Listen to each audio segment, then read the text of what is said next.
Good morning, friends. I welcome you to Balavin Kadai Neram, which means in English, Bala's Story Time. I am making this posting as an English translation of the Tamil story called Paruva Malai.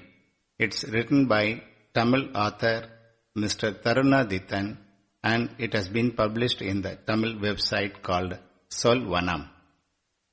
As I told you earlier, I am doing the English translation here for the benefit of my Vietnamese friends who cannot understand Tamil language. Xin chào friends, I welcome you to the story. The Monsoon by Mr. Tarunadithan.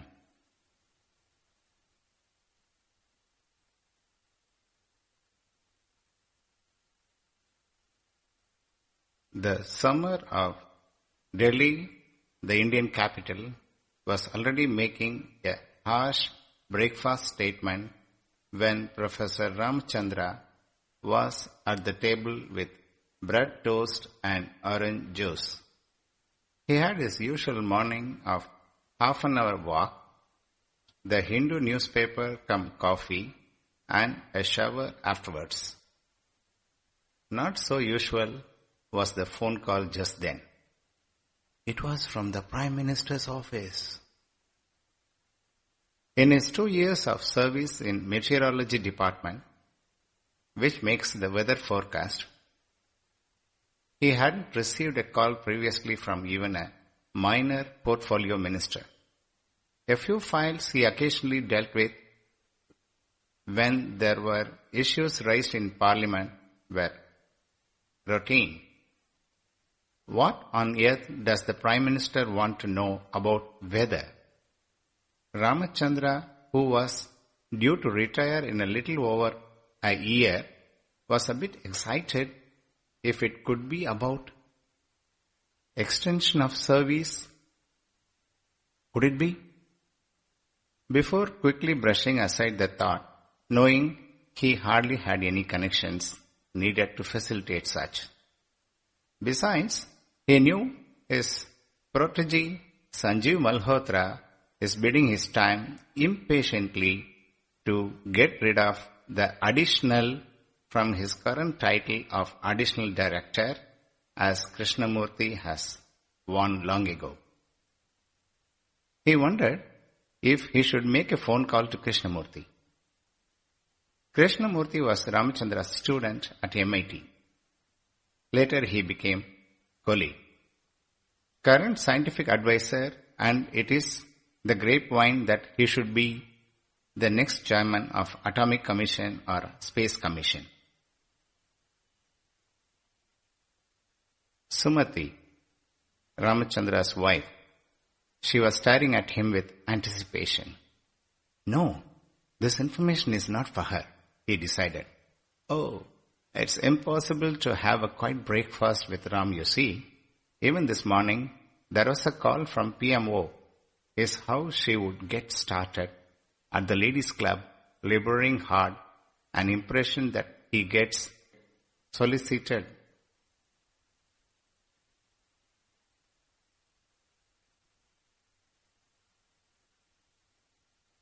For breakfast meetings every day with PM or President. You can't fault her though.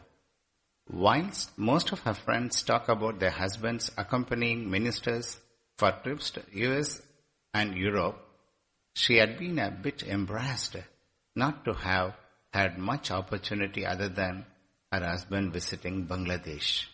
That too in a monsoon. He phoned the driver asking him to come immediately. It was early for the driver. In 2 years of stay in India, Ramchandra drove only once and nearly ran over an old man who appeared from nowhere on a bicycle before he even crossed the next block. It didn't take much time for him to decide he had better things to do than drive a car in India. The car seemed to ride a bit avidly today. A welcome change from the dreary usual route of office, and the weekend evening temple visits. The drive to the PM office may be the first for the driver too. The driver's wife also would have something to brag about today, he thought. Suddenly he felt a chill. Why I have been called? Surely there is some serious issue. At the PMO, Principal Secretary was hurrying him through even as Ramachandra was finishing security formalities. In a small conference room, PM had 4 others with him. Krishnamurti was one of them. If he knew this, why the hell he didn't tell me? Ramachandra thought, fuming mildly. PM looked younger than he did on TV, and sitting next to him was party president. Aye, Ramachandraji, I am sorry to summon you so early in the morning without notice, but I have important thing to discuss, said the Prime Minister. What could it be? Another conflict with Pakistan? Is he going to be asking about the situation with the snow caps and when the army can expect to advance in Siachen glaciers? Ramachandra hadn't had great success with a recent joint project with defense. Would you like some tea? The Prime Minister's gaze was a bit invasive. No, thank you. Ramachandra was brief even as thought Sanjeev would have certainly made use of this opportunity to impress with pleasantries in Hindi with the Prime Minister. PM was straight to the point. Ramachandraji, we are discussing about the regular polls coming up next March. Public, if happy, would vote for us, for which we need quite a lot. No shortage in power, abundant drinking water and good harvest. Above all, onion, the price of onion should remain normal. He paused without a smile.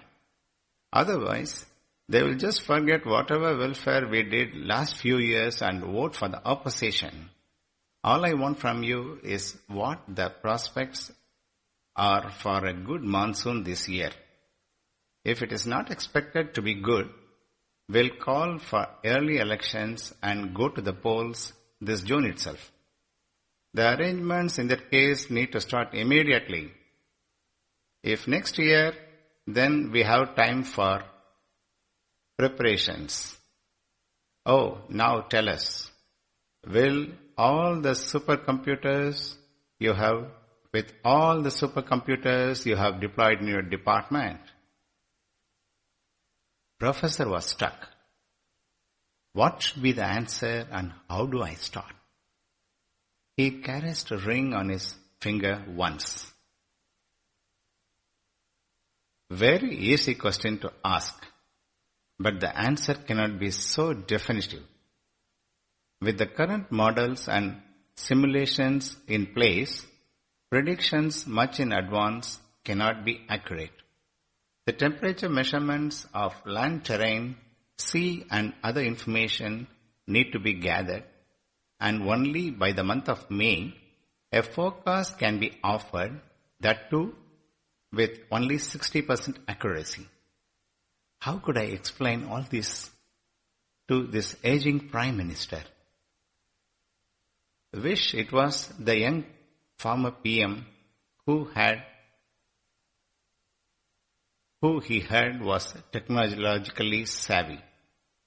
Maybe I could have explained all about supercomputing to him.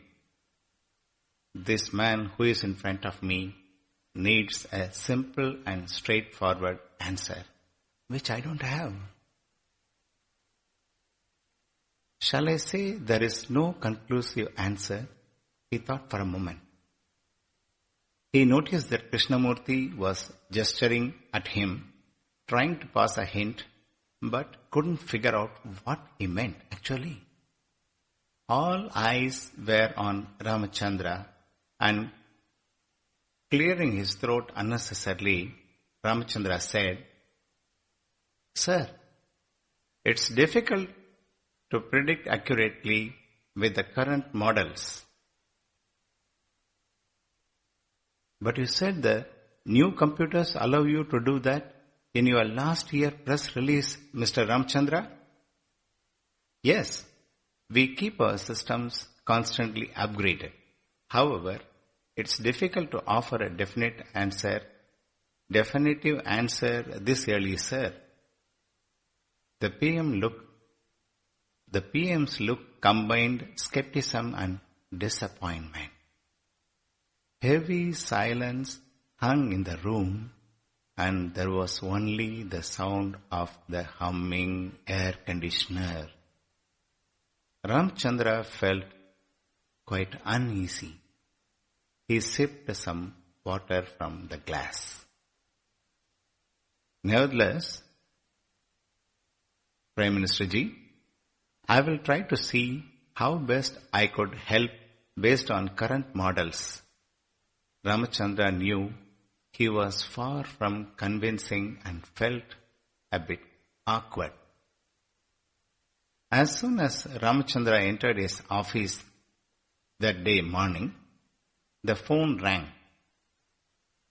Krishnamurthy was fuming and he was furious on the line. "You screwed up your first opportunity with the PM. Dear, forget the model and all that. All that he needed was some comfort.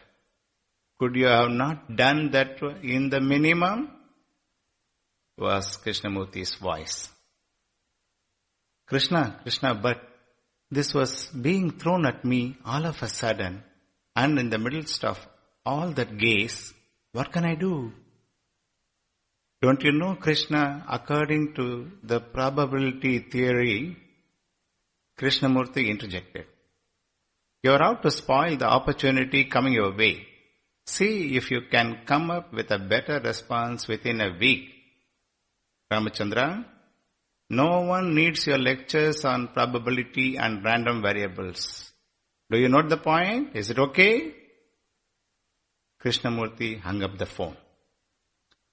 Ramachandra knew he couldn't give a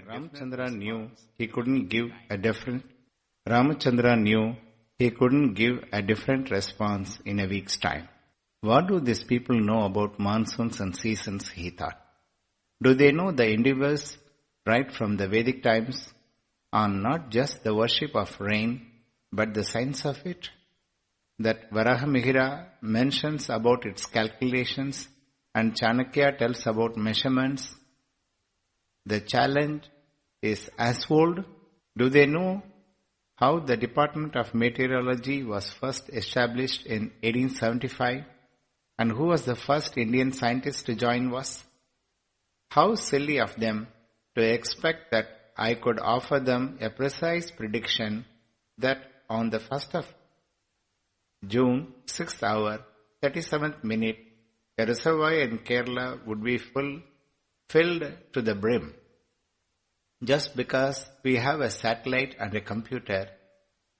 Nonsense. A gypsy fortune teller is what they need. Ramachandra was weary. His wife Sumati once in a while talks about going back to the countryside home. Maybe it's time to retire, he thought. Even as Ramachandra was thinking of calling for an emergency meeting to discuss this, Sanjeev Malhotra impatiently walked in. Someone must have already informed him. "Oh, Professor, I just heard. It was a moment of pride for the department and a good opportunity. You shouldn't have scooted and bungled this up. You could have taken me along. Anyways, let me accompany you when you go there next week." "What do you intend to tell them, by the way?" The ensuing week was eventful. PM had a meeting with Malhotra and there were some deliberations within the department. The newspapers carried the following headlines. Ruling party getting ready for the elections in October. PM discusses with Chief Election Commissioner. This was followed by above average monsoon expected this year. Record harvest on the cards. Professor Ramachandra's resignation did not receive much attention from press or anywhere for that matter. Instead, Sanjeev Malhotra's excessive grin was featured on the cover pages. We have introduced new models for simulation this year, he was boasting. The monsoon will hit Kerala on 1st June. We are confident about the accuracy, which was hitherto impossible using previous models. The stock market responded with significant gains. An ancestral home on the banks of Kaveri River, where Professor Ramachandra decided to spend his retirement life, quietly went without notice too. Except for his neighbor Sundaresan alias Sundatata, who was gratified with somewhat accomplished personage next door. Very happy that after America and Delhi, you have still not neglected our place, people and the deity Ramachandra, said Sundaresan. India Today magazine carried some lengthy articles on weather prediction tools and models, which nobody could understand, by the way, after reading it many times also. But some remarkable incidents followed. Even by June 10th, the monsoon hadn't arrived and rain became the topic of headlines once again. Ramachandra struggled for a while to find books to keep him occupied in his country home. He rummaged through the attic and found an old trunk box which was full of books. Brihat Jatakam, Jataka Alangaram, Jataka Chintamani. These were the possessions of his grandfather, the ancient wisdom of India about the horoscopes, astrology, and many more mythological and mystic things. He was happy to find something different to read. As the 5-year term was coming to a close, the ruling party had to announce the elections in India. Krishnamurti had visited Ramachandra meanwhile. The marriage alliances for Krishnamurti's daughter and her proposed marriage were getting scuttled due to the malevolent planet in the zodiac, he said.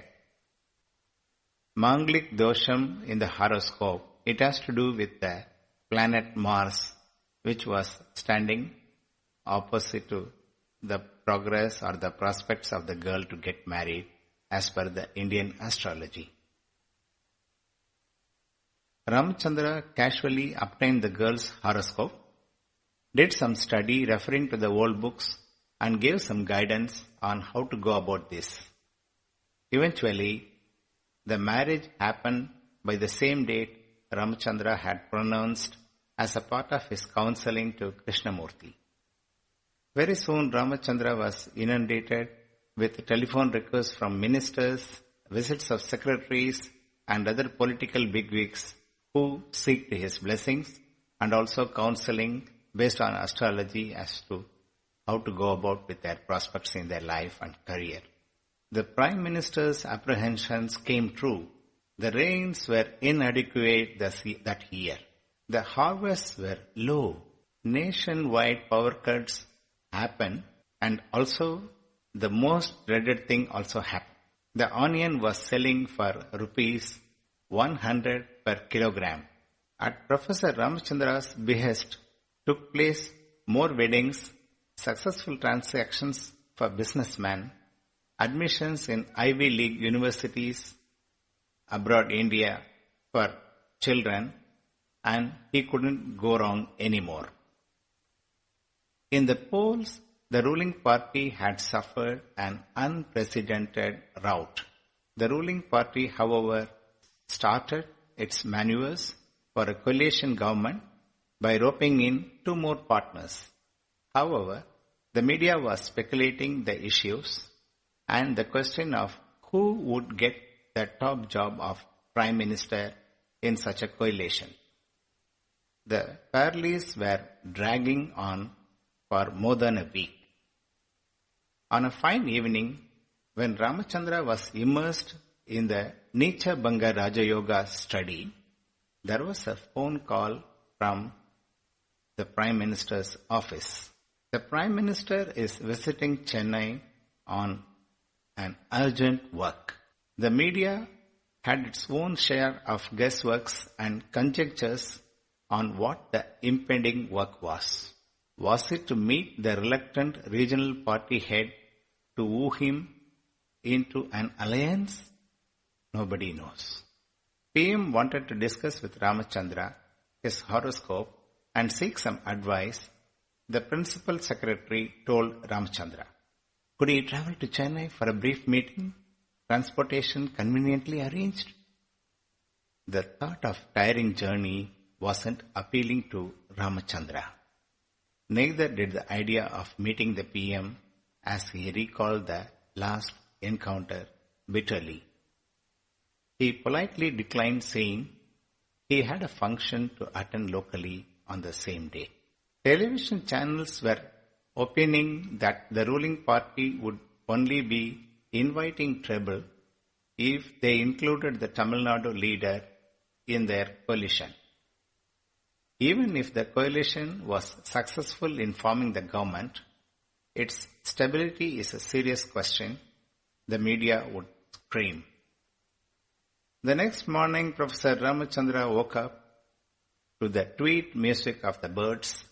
He brewed coffee in fresh milk and indulging bath in the river Kaveri nearby his home, and after a customary circumambulation of Ganapati, the god on the river bank, the god statue, he sat down at home, dipping in the steaming hot rice dish pongal served on banana leaf, when at the door Krishnamurti appeared. Sumati received him.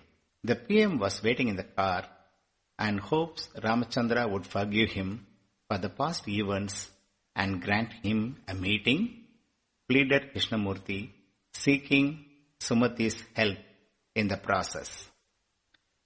Sumati, Ramachandra's wife, she asked them to come in and offer them seats.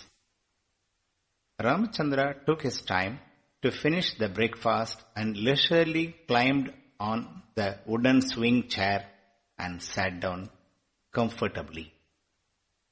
PM made an effort to stand up and greet him with folded hands. His eyes were sullen in fatigue. With the drooping frame, he even looked to have shrunk in his height. Ramchandraji, we apologize for the disturbance early in the morning with no prior intimation, said the Prime Minister. Ramchandra asked Sumati for coffee for the visitors. Krishnamurti handed him the paper. Ramchandra put on his reading glasses and took a glance. Not a significant horoscope. How did he last this long, wondered Ramachandra. The PM hesitantly uttered, hope you are aware we are trying for a coalition rule. Ramachandra waved at him briefly, gesturing him to stop there. He closed his eyes in contemplation briefly and said definitely, just do I say. The PM eagerly awaited his words. The story of monsoon ends here, my dear friends. Please listen to it and try to subscribe to my channel and like and comment. I would like to tell you more such stories, and later I'll explain you what is the moral or what is the message behind this story. Thank you very much and have a great Sunday. Bye-bye.